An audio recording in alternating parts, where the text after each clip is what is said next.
আল্লাহ তাআলা কেন লূত আলাইহিস সালামের কওমের শহরটাকে উল্টে দিলেন? অন্য কোনো জাতিগোষ্ঠীকে তো আল্লাহ তাআলা এইভাবে উল্টানো শাস্তি দেননি। এর কারণ হচ্ছে তারা আল্লাহ তাআলার দেয়া যে প্রাকৃতিক সিস্টেম এটাকে উল্টে দিয়েছিল।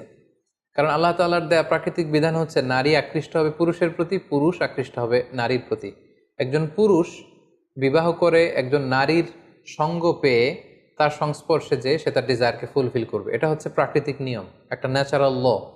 তারা আল্লাহর দেয়া এই ন্যাচারাল ল, প্রাকৃতিক নিয়মকে যেহেতু উল্টে দিয়েছে, এজন্য আল্লাহ তাআলা তাদের শহরকে উল্টে দিয়ে এই কঠিন শাস্তির মুখোমুখি করে তাদেরকে মৃত্যুমুখে পতিত করেছে।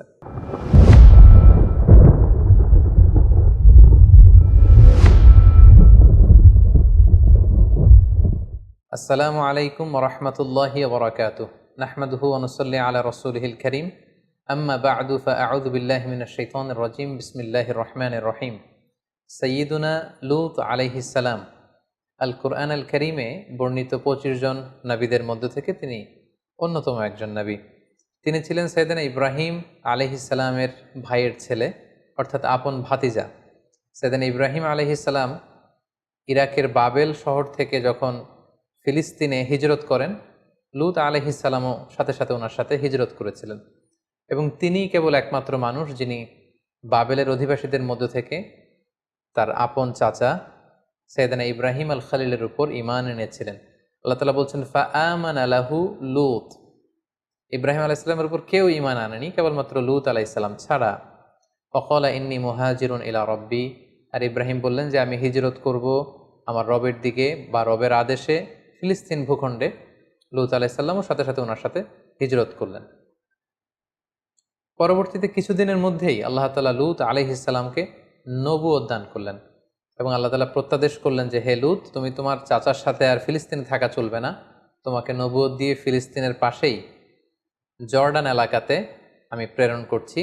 সেখানে কয়েকটি শহর আছে, তার মধ্যে থেকে অন্যতম শহর হচ্ছে সাদুম শহর বা সাদুম গোষ্ঠী। সেখানে তুমি যে দাওয়াত দিবে। এবং আল্লাহ তাআলার আদেশ পাওয়ার সাথে সাথেই আপন চাচা সাইয়েদনা ইব্রাহিম আলাইহিস সালামের কাছ থেকে বিদায় নিয়ে আল্লাহর নবী লূত আলাইহিস সালাম জর্ডানে চলে গেলেন। সেখানে সাদুম সহ আরও 5টি বড় বড় শহর ছিল। কোরআন আল কারিমে এই 5টি শহরের সমষ্টিকে একসাথে আল মুতাফিকা বলা হয়েছে। আল মুতাফিকা শব্দের অর্থ হচ্ছে উল্টানো শহর বা উল্টানো জনপদ। ওই এলাকার লোকদের পাপের কারণে আল্লাহ তাআলা এই 5টি শহরকে একসাথে উল্টে দিয়েছিলেন, এজন্য 5টি শহরকে একসাথে বলা হয় আল মুতাফিকা। আল্লাহ তাআলার আদেশ পেয়ে সাইয়্যিদুনা লূত আলাইহিস সালাম যখন জর্ডানের সাদুম এরিয়াতে গেলেন, তিনি দেখলেন যে সেখানকার লোকজনদের মধ্যে মোট 3টি মন্দ চারিত্রিক বৈশিষ্ট্য রয়েছে। 1 নম্বর হচ্ছে তারা সমকামিতার চর্চা করত, অর্থাৎ সেম সেক্সের প্রতি অ্যাট্রাক্টেড ছিল, পুরুষ হয়েও পুরুষের প্রতি যৌন আকর্ষণ বোধ করত। দ্বিতীয়ত তাদের মধ্যে আরও একটি মন্দ বৈশিষ্ট্য ছিল যে তারা ডাকাতি করত, পথিমধ্যে কাফেলাদেরকে আটকিয়ে তাদের সম্পদ তারা লুণ্ঠন করত। আর 3 নাম্বার তাদের যে মন্দ গুণাবলী ছিল সেটা হচ্ছে তারা অশ্লীলতার চর্চা করত। আর এই 3টি কথাই আল্লাহ তাআলা কালামুল্লাহ মাজিদে চমৎকারভাবে উল্লেখ করেছেন। তাদের 3টি ব্যাড অ্যাট্রিবিউটের প্রথমটি ছিল সমকামিতা। আল্লাহ তাআলা বলছেন ওয়ালুতন ইয ক্বালা লিকওমিহি আতাতুনাল ফাহিশাতা মা সাবাকাকুম বিহা মিন আহাদিম মিনাল আলামিন। তিনি তার কওমের লোকদেরকে বলতে আরম্ভ করলেন যে তোমরা এই অশ্লীল কাজ পৃথিবীর মধ্যে করছো যেটা পৃথিবীতে এর আগে কখনো কেউ করেনি। ইন্নাকুম লাতাতুনার রিজালা শাহওয়াতাম মিন দুনিন নিসা। তোমরা পুরুষ হয়ে পুরুষদের প্রতি যৌন আকর্ষণ বোধ করছো, তোমরা নারীদের মাধ্যমে সেই ডিজায়ারকে ফুলফিল করতে চাচ্ছ না। বাল আনতুম কওমুম মুসরিফুন, তোমরা তো অবাধ্য এক জাতি। তাহলে এই ছিল তাদের 1 number bad attribute. 2 number bad অ্যাট্রিবিউটের ব্যাপারে আল্লাহ বলছেন ওয়া তাকতাউনাস সাবিল, তোমরা ডাকাতি করো। 3 নাম্বার হচ্ছে ওয়া তাতুনা ফি নাদিকুমুল মুনকার, তাদের কিছু ক্লাব ছিল, নাইট ক্লাব, সেখানে তারা অশ্লীলতার চর্চা করত। তো সাইয়েদুনা লূত আলাইহিস সালাম যখন এই বাজে কোয়ালিটিগুলো দেখলেন, তিনি যে সেখানে দ্বীনের দাওয়াত দেয়া শুরু করলেন। প্রথমেই যেই বিরোধের মুখোমুখি তিনি হলেন যে তারা কোনো ক্রমে এই সমকামিতা থেকে ফিরে আসবে না। তারা সমলিঙ্গের প্রতি যৌন আকর্ষণ বোধ করত, যেটাকে আমরা ইংরেজিতে হোমোসেক্সুয়ালিটি বলি বা সডোমি বলি বা গে হওয়ার যে কালচার সেটা তাদের মধ্যে ছিল। এবং কোরআনের আয়াত থেকে আমরা বুঝতে পারি পৃথিবীতে লূত আলাইহিস সালামের কওমের আগে কেউ এই বাজে অভ্যাসের চর্চা পৃথিবীতে কেউ করেনি, বরং সর্বপ্রথম এই পাপ কাজের সূচনা তাদের মধ্য থেকেই হয়েছিল। সেটা কিভাবে শুরু হয়েছিল? তাফসিরে কুরতুবিতে এসেছে যে শয়তান সর্বপ্রথম এই কাজটি করেছিল। লূত আলাইহিসসালামের কওমের লোকেরা যখন চাষাবাদ করত, তখন শয়তান খুবই চমৎকার চেহারার সুশ্রী অবয়বের যুবক অথবা একজন বালকের আকৃতিতে তাদের কাছে আসলো। এসে সর্বপ্রথমে কুপ্রস্তাব দিল এবং শয়তানের এত সুন্দর চেহারা দেখে তারা অবাক হয়ে গেল। শয়তান তাদেরকে বলল, ছোট্ট বালক বা যুবকের সুশ্রী চেহারা বা অবয়ব নিয়ে তাদের কাছে এসে বলল যে তোমরা যদি আমার সাথে এমন এমন পাপ কাজ করো তাহলে তোমরা অনেক আনন্দ পাবে এবং এই কথা আমি কাউকে বলে দিব না, তোমরা চাইলেই করতে পারো। সর্বপ্রথম তারা কৌতূহলবশত এই সুশ্রী বালকের সাথে এই অপকর্মটা করতে আরম্ভ করলো। প্রতিদিনই এই ছেলেটা আসে, মানে শয়তান এই ছেলের আকৃতিতে আসে এবং তাদের অনেকের মধ্যে এই বাজে স্বভাব শয়তান আস্তে আস্তে ডেভেলপ করতে লাগলো। শয়তান ঠিক ততদিন পর্যন্ত তাদের কাছে আসতে লাগলো যতদিন পর্যন্ত শয়তান নিশ্চিত হলো যে হ্যাঁ, এই অভ্যেসটা তাদের মধ্যে এখন পরিপূর্ণভাবে ডেভেলপ হয়ে গিয়েছে, আমি যদি নাও আসি তারা নিজেরা নিজেদের মধ্যে এই কাজটি করবে। এটা যখন শয়তান নিশ্চিত হলো, শয়তান তাদের কাছে আসা বন্ধ করে দিল। কিন্তু ইতিমধ্যে তারা নিজেদের মধ্যে এই বাজে স্বভাবটি ডেভেলপ করে ফেলেছে। তখন তারা নিজেরা নিজেদের সাথে এই অপকর্ম করতে আরম্ভ করলো। তাদের মধ্যে যে সুস্থি যুবক বা বালক আছে তাদের উপর তারা হামলে পড়তো। তারা নারীদের প্রতি যৌন আকৃষ্ট না হয়ে পুরুষদের সাথে এই পাপ কাজ তারা করতে আরম্ভ করলো। সাইয়েদনা লূত আলাইহিস সালাম তাদেরকে এই পাপ কাজ থেকে ফিরে আসার আহ্বান করলেন। তিনি তাদের মাঝে দাওয়াতি কাজ করলেন। তিনি তাদেরকে অশ্লীলতার এই পথকে পরিহার করতে বললেন। তিনি তাওহীদ, রিসালাত, আখেরাত এবং আল্লাহ তাআলার আযাবের ভয় দেখালেন। নৈতিক মূল্যবোধের দাওয়াত তিনি দিতে লাগলেন। সূরাতুশ শুআরাতে আল্লাহ তাআলা বলছেন, ইয ক্বালা লাহুম আখুহুম লূতুন আলা তাত্তাকুন। লূত আলাইহিস সালাম তাদেরকে বলল, তোমরা কি আল্লাহকে ভয় পাবে না? তোমরা কি আল্লাহকে ভয় করো না? কিভাবে তোমরা এই পাপ কাজগুলো করছো? কিভাবে একটি পুরুষ হয়ে তোমরা পুরুষের প্রতি যৌন আকর্ষণ বোধ করছো? এটা তো খুবই ঘৃণ্য একটি কাজ। ইন্নী লাকুম রাসূলুন আমিন, নিশ্চয় আমি আল্লাহর পক্ষ থেকে বিশ্বস্ত রাসূল। ফাত্তাকুল্লাহ, এই পাপ কাজ তোমরা বন্ধ করো, তোমরা আল্লাহকে ভয় করো। ওয়া আতিউন, এবং নবী হিসেবে আমার আনুগত্য করো। ওমা আসআলুকুম আলাইহি মিন আজর ইন আজরিয়া ইল্লা আলা রাব্বিল আলামিন। এই যে দাওয়াতি কাজ করছি, আমি তো কোনো প্রতিদান চাচ্ছি না, বরং আমি প্রতিদান চাই আল্লাহ তাআলার কাছে। সূরা শুআরা আল্লাহ তাআলা আবার বলছেন, ক্বালা ইন্নী লিআমালিকুম মিনাল ক্বালিন। লূত আলাইহিস সালাম বললেন, তোমরা যে এই অপকর্ম করছো, এই হোমোসেক্সুয়ালিটির এই প্র্যাকটিস যে করছো, এটার সমালোচনা, এটার বিরোধিতা, এটা আমি করেই যাব যতদিন না তোমরা ক্ষান্ত হও। সাইয়েদনা লূত আলাইহিস সালাম এভাবে তাদেরকে বোঝাতে লাগলেন, কল্যাণের পথে তাদেরকে আহ্বান করতে লাগলেন। লূত আলাইহিস সালামের দাওয়াতের ফলে তাদের কওমের পক্ষ থেকে, জাতিগোষ্ঠীর পক্ষ থেকে রেসপন্স কী ছিল আমরা যদি খেয়াল করি তাহলে দেখব যে আল্লাহ তাআলা বলছেন, ক্বালু লা ইন লাম তানতাহি ইয়া লূত লাতাকুনান্না মিনাল মুখরাজিন। অর্থাৎ তারা বলতে আরম্ভ করলো, হে লূত, তুমি যদি এই দাওয়াতি কাজ না থামাও তাহলে এই এলাকা থেকে আমরা তোমাকে বের করে দেব। মনে রাখো, তুমি কিন্তু এই এলাকার লোক নও, তোমার বাড়ি হচ্ছে ইরাকের বাবেলে, সেখান থেকে গিয়েছো ফিলিস্তিনে, ফিলিস্তিন থেকে উড়ে এসে জুড়ে বসেছো আমাদের এই জর্ডান এলাকায়, আর আমাদেরকে তুমি নীতি কথা শেখাচ্ছ। আমাদের চাহিদা যদি তুমি পূরণ করতে না দাও, এলাকা থেকে বের করে দেবো তোমাকে। ক্বালু আখরিজুহুম মিন ক্বরিয়াতিকুম ইন্নাহুম উনাসুন ইয়াতাতাহহারুন। পাশাপাশি যারা লূত আলাইহিস সালামকে সাপোর্ট দিত তারা বলল যে আপনারা লূতকে এলাকা থেকে বের করে দেন, এখান থেকে বহিষ্কার ঘোষণা করুন। নিজেরাও হুমকি দিতে লাগলো, অন্যদেরকেও তারা উস্কানি দিতে লাগলো। এক পর্যায়ে লূত আলাইহিস সালাম বললেন যে তোমরা যদি না থামো, যে কোনো মুহূর্তে আযাব এসে, গজব এসে তোমাদেরকে ধ্বংস করে দিবে। এবং মনে রেখো, আল্লাহর গজব কিন্তু অত্যন্ত, আযাব কিন্তু ভয়ঙ্কর। তিনি সব সময় আযাব দেন না, কিন্তু যখন আযাব দেন তিনি আযাব দেওয়ার মতনই দেন। ক্বালু উতিনা বিআযাবিল্লাহি ইন কুনতা মিনাস সাদিকিন। আযাবের কথা যখন লূত আলাইহিস সালাম বলে ভয় দেখালেন, তারা বলল, পারলে আযাব নিয়ে আসো, আমরা এই সমকামিতার চর্চা বন্ধ করব না। তোমার আল্লাহ যদি সত্যি হয়ে থাকে, পারলে আযাব দেখাও। সাইয়েদনা লূত আলাইহিস সালামের স্ত্রীর ব্যাপারে কোরআনে এসেছে, সাইয়েদনা লূত আলাইহিস সালামের স্ত্রী ওনার উপর ঈমান আনেননি, বরং সাইয়েদনা লূত আলাইহিস সালামের স্ত্রী সেই পাপাচারী লোকদের সহযোগী ছিল। সূরাতুত তাহরিম আল্লাহ তাআলা বলছেন, দরাবাল্লাহু মাসালান লিল্লাযিনা কাফারু ইমরাআতা নূহ ওয়া ইমরাআতা লূত। নূহ আলাইহিস সালামের স্ত্রী আর লূত আলাইহিস সালামের স্ত্রী, তাদের দৃষ্টান্ত দিয়ে আল্লাহ তাআলা বলেছেন যে তারা কুফরি করেছে, তারা কাফের নারীদের আদর্শ, তারা বিশ্বাসী ছিল না। আল্লাহ বলছেন, কানাতা তাহতা আবদাইনি মিন ইবাদিনা সালিহাইন। আমার দুজন প্রিয় ভাজন নেককার বান্দাদের স্ত্রী হয়েও তারা ঈমান আনতে পারেনি। ফাখানাতাহুমা, তারা খেয়ানত করেছে। কোন ধরনের খেয়ানত? তারা ঈমান আনেনি। তারা কিন্তু চারিত্রিক দিক থেকে খারাপ নারী ছিল না। অশ্লীলতার সাথে পৃথিবীর কোনো নবীর স্ত্রীরাই জড়িত ছিল না। এখানে খেয়ানত দ্বারা উদ্দেশ্য হচ্ছে, মুফাসসিরিন একরাম বলেছেন, তারা ঈমান আনেনি। নবীর স্ত্রী হিসেবে তাদের জন্য আবশ্যক ছিল যে তারা ঈমান আনবে, কিন্তু তারা ঈমান আনেনি। বরং লূত আলাইহিস সালামের স্ত্রী গোপনে গোপনে লূত আলাইহিস সালামের তথ্য ওই এলাকার পাপাচারী লোকদের কাছে সরবরাহ করত। সাইয়েদনা লূত আলাইহিস সালাম দাওয়াত দিতে দিতে যখন ক্লান্ত হয়ে পড়লেন, তিনি আল্লাহর কাছে অবশেষে বললেন, রব্বি নাজ্জিনি ওয়া আহলি মিম্মা ইয়ামালুন। হে আল্লাহ, আমার চোখের সামনে তারা এই পাপ কাজগুলো করছে জর্ডানে, আমি এত বলেও তাদেরকে থামাতে পারছি না। পুরুষে পুরুষে তারা অপকর্ম করছে, তাদের নাইট ক্লাবগুলোতে এই বাজে কাজের সয়লাভ। আল্লাহ, আপনি আমাকে বাঁচান, আমাকে আমার পরিবারকে বাঁচান। তারা এই পাপ কাজ করছে, তাদেরকে আপনি থামান। আল্লাহ তাআলা তখন তাদেরকে শাস্তি দেওয়ার মনস্থির করলেন। তিনি আদেশ জারি করলেন যে লূত আলাইহিস সালামের কওমের উপর বিশাল শাস্তি দেয়া হবে, এবং এটা জানানোর জন্য আল্লাহ তাআলা একদল ফেরেশতাকে পাঠালেন। তারা প্রথমে ইব্রাহিম আলাইহিস সালামের কাছে যেয়ে ইব্রাহিম আলাইহিস সালামের সন্তান ইসহাকের সুসংবাদ দিল, সেটা দিয়ে তারা লূত আলাইহিস সালামের কাছে ফিরে আসলো। এবং ফিরে এসে তারা অনিন্দ সুন্দর নওজোয়ানের রূপে, সুন্দর যুবকের চেহারা নিয়ে তারা লূত আলাইহিস সালামের কাছে মেহমানের ছদ্মবেশে আগমন করলো। লূত আলাইহিস সালামের স্ত্রী যখন দেখলো যে কিছু যুবক, সুন্দর সুশ্রী চেহারার যুবক এসেছে, তিনি গোপনে এলাকার ওই পাপী লোকদের কাছে এই তথ্য সরবরাহ করে দিলেন যে তোমরা যেহেতু সুশ্রী অবয়বের যুবক এবং বালকের খোঁজে সবসময় থাকো, কিছু যুবক মেহমান হয়ে আমার স্বামী লূতের বাড়িতে এসেছে, তোমরা এখানে এসে হামলা দিতে পারো। এই ব্যাপারটা খুব চমৎকারভাবে আল্লাহ তাআলা কালামুল মাজিদে ইরশাদ করছেন, ওয়ালাম্মা জাআত রুসুলুনা লূতান সিআ বিহিম ওয়া দাqa বিহিম দারআ ওয়া ক্বালা হাদা ইয়াউমুন আসীব।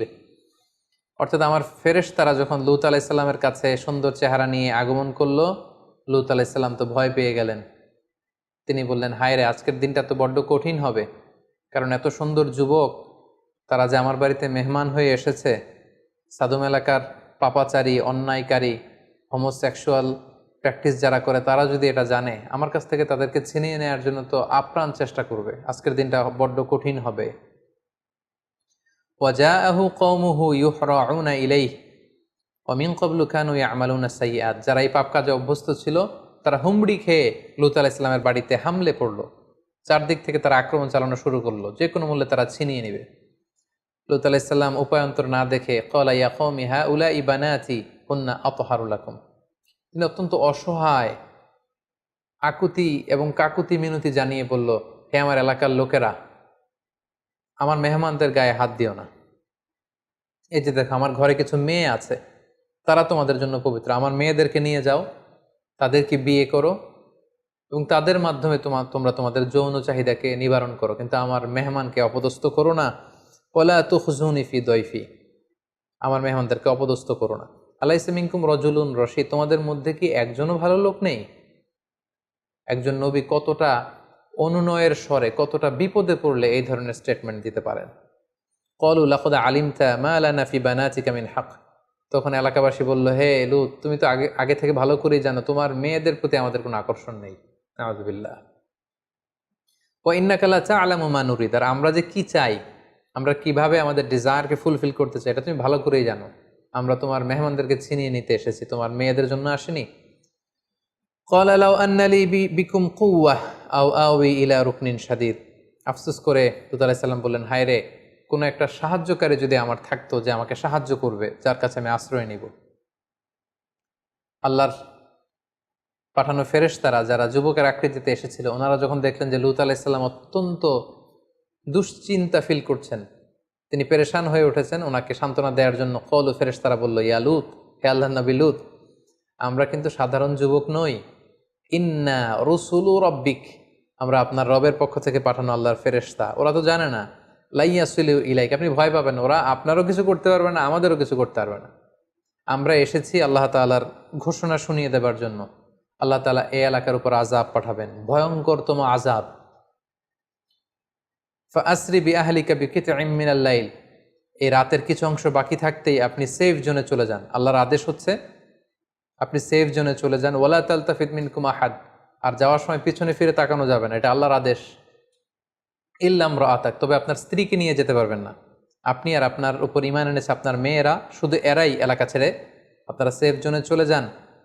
ইন্নাহু মুসিবুহা মা আসাবাহুম, আপনার এলাকাবাসীর নসিবে যা ঘটবে আপনার স্ত্রীর ভাগ্যেও তাই ঘটবে, কারণ আপনার স্ত্রী আপনার উপর ঈমান আনেনি এবং আপনার গোপন তথ্যগুলো এলাকাবাসীর কাছে সে লিক করে দিত, প্রচার করে দিত।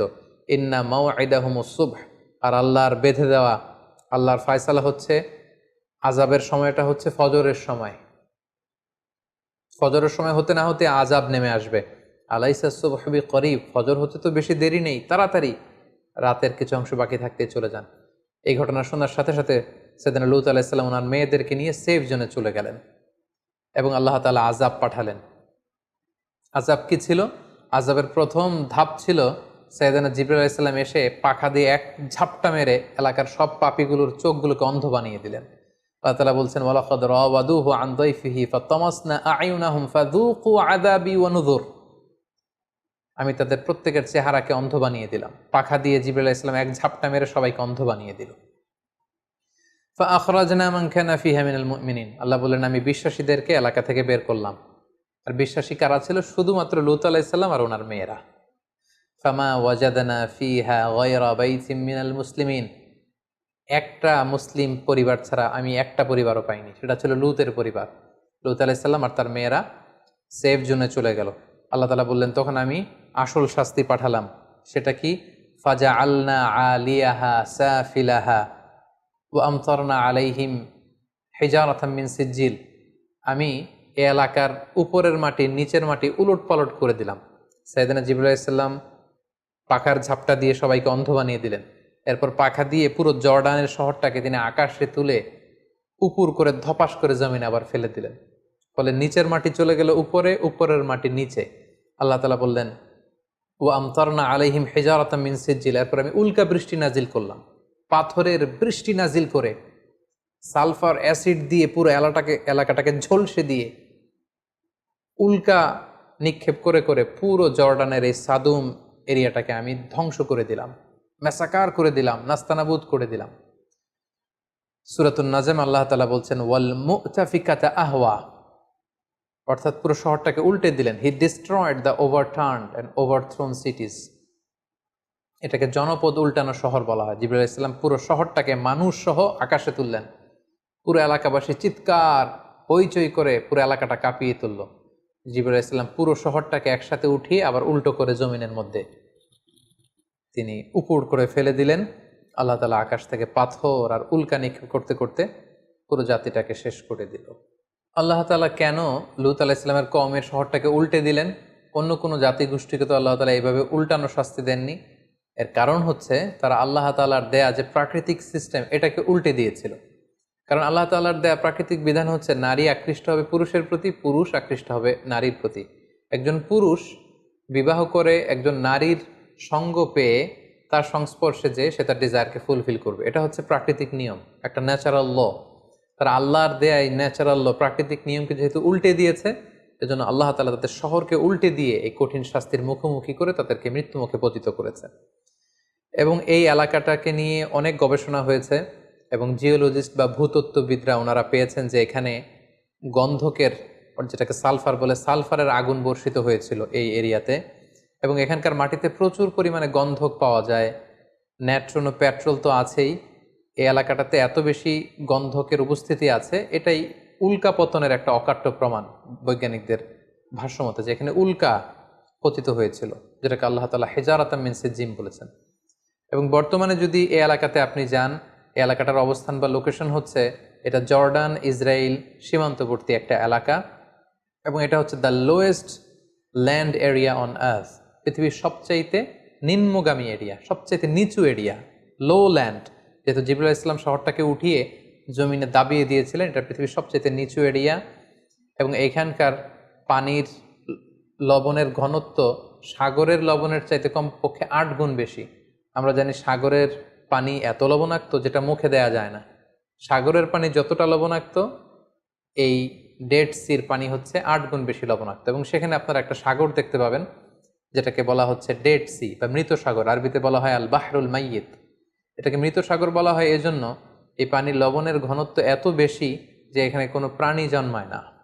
এটা আযাবের আর গজবের জায়গা। ফলে এখানে মাছ জন্মায় না, ব্যাঙ জন্মায় না, কোনো শ্যাওলা জন্মায় না, কোনো জীবকণা, জুপ্লাঙ্কটন, ফাইটোপ্লাঙ্কটন টাইপের কোনো কিছু এখানে জন্মায় না।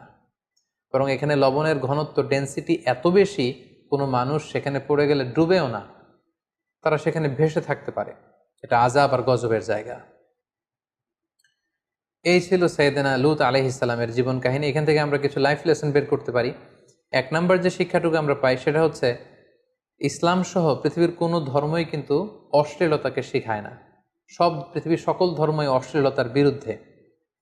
এবং সাইয়েদনা লূত আলাইহিস সালামের জামানায় সর্বপ্রথম এই হোমোসেক্সুয়ালিটি বা সমকামিতা শুরু হয়েছিল, এবং বর্তমানেও নানা সময়ে এই পাপাচারিতা মাথাচাড়া দিয়ে উঠছে। সেটা কখনো এলজিবিটি রাইটসের নামে, সেটা কখনো গে কালচারের নামে।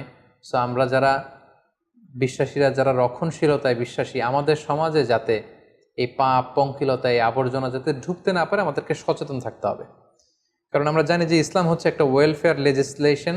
ইসলামে যত বিধান দেয়া হয় এটা আমাদের কল্যাণের জন্য, ভালোর জন্য দেয়া হয়।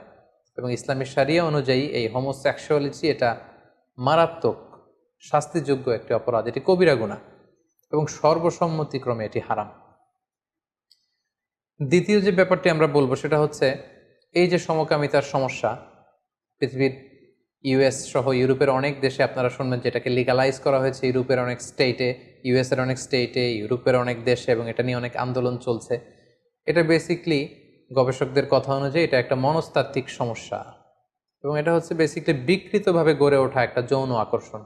একটা মানুষ যখন সবসময় অস্বাভাবিক চিন্তা করবে, অস্বাভাবিক জীবনযাপন করবে, অস্বাভাবিক যৌন উশৃঙ্খল একটা লাইফস্টাইল সে যখন প্র্যাকটিস করবে, তখন তার মধ্যে এই একটা বাজে যৌন চিন্তা আস্তে আস্তে ডেভেলপ করে, খুবই গ্রাজুয়ালি। অনেকের কাছ থেকে জানা গিয়েছে যে অনেকেই কৌতূহলবশত এটা নিজের মধ্যে অ্যাডপ্ট করেছে, এবং ধীরে ধীরে আস্তে আস্তে সমকামী বনে গিয়েছে তারা। সো আমাদের সমাজে আমাদের উঠতি বয়সের তরুণ তরুণীরা যাতে এই জাতীয় পাপ কাজের দিকে, এই অন্ধকার পথের দিকে পা না বাড়ায়, সেদিকে আমাদেরকে খেয়াল রাখতে হবে। 3 নম্বর যে লাইফ লেসনটি আমরা এখানে উল্লেখ করতে চাই সেটি হচ্ছে, একটি সুস্থ, সমৃদ্ধ এবং স্বাস্থ্যকর যৌন জীবনের জন্য আল্লাহ তাআলা আমাদেরকে বিয়ের মতো একটি পবিত্র বিধান তিনি আমাদেরকে প্রেসক্রাইব করেছেন বা দান করেছেন। এবং ইসলামে বিয়ে বহির্ভূত সব ধরনের যৌন সম্পর্ক কমপ্লিটলি প্রহিবিটেড। কারণ এই বিয়ের মধ্যে বা এই বিয়ের বন্ধনে আছে মানসিক প্রশান্তি, এতে আছে সামাজিক একটা দায়বদ্ধতা এবং নতুন প্রজন্ম তৈরি করার একটা মাধ্যম। সমকামীদের ব্যাপারে শুধু এতটুকু আমরা বলতে চাই যে, যারা এই পৃথিবীতে সমকামী আছে, পৃথিবীর সব সমকামীদেরকে একসাথে করে তাদেরকে যদি একটা স্বাধীন দেশের মধ্যে দিয়ে দেওয়া হয়, যে আপনাদেরকে একটা স্বাধীন দেশ দিয়ে দেওয়া হলো, সেই দেশের লোকদেরকে মাত্র 50 বছর সময় দিলেই তারা নিশ্চিহ্ন হয়ে যাবে। কারণ এখানে কোনো আউটপুট নেই, এই সম্পর্কে কোনো আউটপুট নেই, কোনো প্রশান্তি নেই। নারী যদি নারীর সাথে বিবাহ বন্ধনে আবদ্ধ হয়, পুরুষ যদি পুরুষের সাথে বিবাহ বন্ধনে আবদ্ধ হয়, এই জনগোষ্ঠীটাকে একটা আলাদা স্বাধীন রাষ্ট্র দিয়ে দেওয়া হলে তাদের নিশ্চিহ্ন হয়ে যাওয়ার জন্য সর্বোচ্চ 50 বছরের প্রয়োজন। 50 বছর পরে তাদের কোনো অস্তিত্ব এই পৃথিবীতে থাকবে না। তাই আমরা যারা মুসলিম, তারা কখনোই এই সমকামিতাকে আমরা সাপোর্ট করতে পারি না, বরং সবসময় ইসলামের অবস্থান এই সমকামিতার বিপক্ষে। সাইয়েদনা লূত আলাইহিস সালামের জীবন কাহিনী থেকে আরেকটি শিক্ষা আমরা পাই, সেটা হচ্ছে, আমরা যারা বিশ্বাসী আমরা মেহমানদেরকে সবসময় সম্মান করব। কারণ আল্লাহ রাসূল সাল্লাল্লাহু আলাইহি ওয়াসাল্লাম বলেছেন, মান কানা ইউমিনু বিল্লাহি ওয়াল ইয়াউমিল আখিরি ফালইউকরিম দাইফা, যে আল্লাহ বিশ্বাস করে, আখিরাতে বিশ্বাস করে, সে যেন তার মেহমানকে সম্মান করে। আমরা যদি খেয়াল করি তাহলে দেখব যে সাইয়েদনা লূত আলাইহিস সালাম তিনি এলাকাবাসীদের বলেছেন যে, তোমরা আমার মেয়েদেরকে নিয়ে যাও, কিন্তু আমার মেহমানের গায়ে হাত দিও না। তার মানে মেহমান যখন আপনার বাসায় চলে আসবে, তার সেফটি দেওয়া, তার সিকিউরিটি দেওয়া, তার সম্মান ইজ্জতকে অটুট রাখা, এটা মেজবানের দায়িত্বের মধ্যে চলে আসে। সর্বশেষ আমরা যে শিক্ষাটির কথা উল্লেখ করতে চাই সেটা হচ্ছে, প্রত্যেক মানুষের জীবনে একজন বিশ্বাসী, একজন আস্থাভাজন, একজন মুত্তাকি সোলমেট খুব জরুরি। বিশেষ করে আপনার স্ত্রী যদি আপনার খেয়ানত করে, আপনার স্ত্রী যদি আপনার সাথে বিট্রে করে, তাহলে আপনার ঘরটা একটা জাহান্নামের টুকরা। আমরা লূত আলাইহিস সালামের ক্ষেত্রে দেখব যে আল্লাহ তাআলা এই বড় একটি পরীক্ষা তার জীবনে তিনি করেছেন। লূত আলাইহিস সালাম যদিও তিনি নবী, কিন্তু তার স্ত্রী তার প্রতি ঈমান আনেনি। সো আমরা আমাদের জীবনটাকে শান্তিময় করবার জন্য এমন একজন লাইফমেট, এমন একজন লাইফ পার্টনার খুঁজে নিতে হবে যার মধ্যে দিনদারি থাকবে। আল্লাহ রাসূল সাল্লাল্লাহু আলাইহি ওয়াসাল্লাম বলেছেন, 4টি জিনিস দেখে কোনো নারীকে বিয়ে করা হয়। আল্লাহ রাসূল সাল্লাল্লাহু আলাইহি ওয়াসাল্লাম ইরশাদ করেছেন, 4টি জিনিস দেখে নারীদেরকে বিয়ে করা হয়। তার সম্পদ দেখে, তার সৌন্দর্য দেখে, তার স্ট্যাটাস দেখে, আরেকটা হচ্ছে তার দিনদারি দেখে। আল্লাহ রাসূল সাল্লাল্লাহু আলাইহি ওয়াসাল্লাম বললেন, এই চারটির মধ্যে তোমরা যদি জিততে চাও, যদি সাকসেসফুল হতে চাও, তাহলে দিনদারিকে প্রাধান্য দিও। ফাসফার বিযাতিদ দিন, যে নারীর মধ্যে দিনদারিতা আছে সেই নারী হবে তোমার প্রকৃত সোলমেট, এবং সেই তোমার ঘরটাকে জান্নাতের টুকরা বানিয়ে রাখবে। আল্লাহ তাআলা আমাদের সবাইকে কথাগুলো বুঝার এবং নবীদের রেখে যাওয়া পথে নিজেদেরকে পরিচালিত করবার তৌফিক দান করুক। হাদা মা ইনদি ওয়াল ইলমু ইনদাল্লাহ আলাইহি তাওয়াক্কালতু ওয়া ইলাইহি উনীব। ওয়াসসালামু আলাইকুম ওয়া রাহমাতুল্লাহি ওয়া বারাকাতুহু।